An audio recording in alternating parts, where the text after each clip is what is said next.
دوستو یہ حدیث بڑی مشہور ہے کہ حضرت ہند رضی اللہ تعالی عنہ نے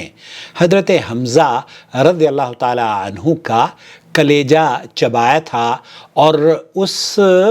حبشی کو، وہ جس حبشی نے حضرت حمزہ رضی اللہ تعالی عنہ کو شہید کیا تھا، اس نے چاک کیا اور حضرت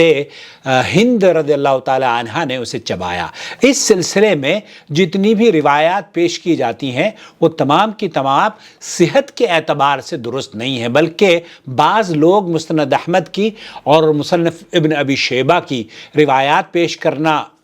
کرتے ہیں جو کہ حد درجہ ضعیف ہیں۔ اہل علم کا اس سلسلے میں موقف یہ ہے ہند بنت عتبہ لا تصح، یہ ثابت ہی نہیں ہے کہ یہ تو ثابت ہے کہ اس حبشی نے حضرت حمزہ رضی اللہ تعالیٰ عنہ کو شہید کیا تھا، لیکن یہ ثابت نہیں ہے کہ آپ